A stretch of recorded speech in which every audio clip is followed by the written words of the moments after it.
To be honest, I was more prepared to say something had the decision gone the other way.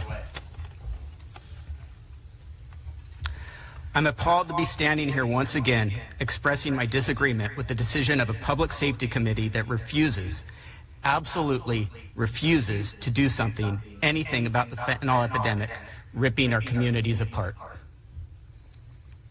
I've been here twice before today in the way of a committee rejecting Alexadra's law. The first time I was stunned. The second time I was angry. This time we went back to work on it.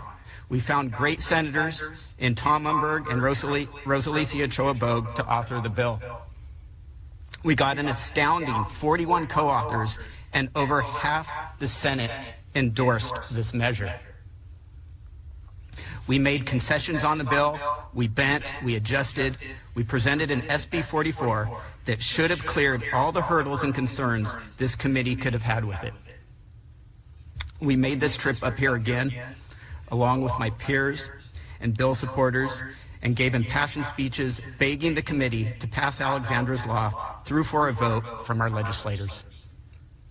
And these committee members, Nancy Skinner, Scott Wiener, and Stephen Bradford, once again stopped a bill that would absolutely save the lives of Californians and protect our most vulnerable, our children and youth. Their misguided reasoning for rejecting SB 44 isn't based on the best interest of public safety, the very words that this committee is named for, and now I stand before you all disgusted. Illicit fentanyl coming into this country and onto our streets and homes is killing our friends, neighbors, family members at astronomical numbers. There are news reports, and we're spending millions, if not billions, of taxpayer money to educate communities about the dangers of what is being peddled on our streets. But what are the politicians of the Public Safety Committee, the people charged with protecting the lives and livelihoods of their constituents, actually doing? What are they doing about the drug dealers, the people responsible for knowingly jeopardizing the lives of the people they trade dollars for death to? I'll tell you what they're doing. Nothing. They quibble about words and phrases and worry about how fair or unfair it might be to drug dealers, citing all kinds of make-believe scenarios that might be unfair. And while they do so, people keep dying. I'm not here because I want revenge. My daughter was killed almost 4 years ago by a drug dealer, and he's spending 9 years in prison for that crime. My motivation for revenge is gone.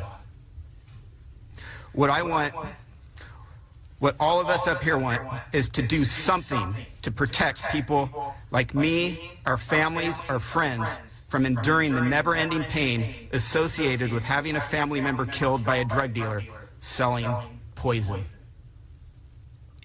And they won't do it. They won't even pass a bill that contains a warning.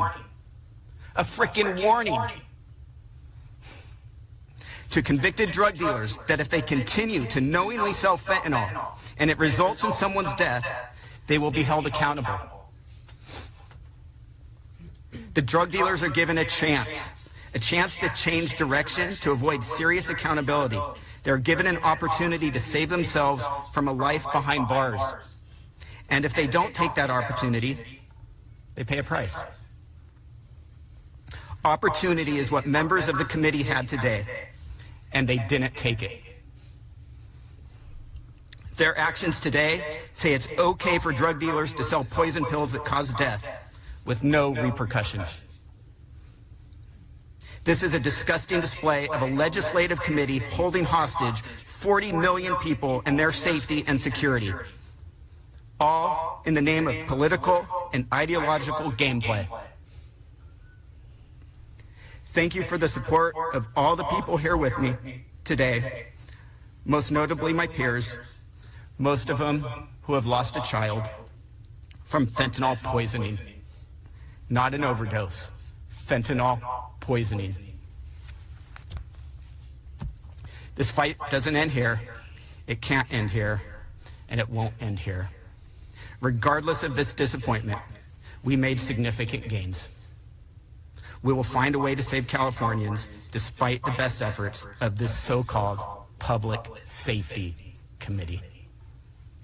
Thank you.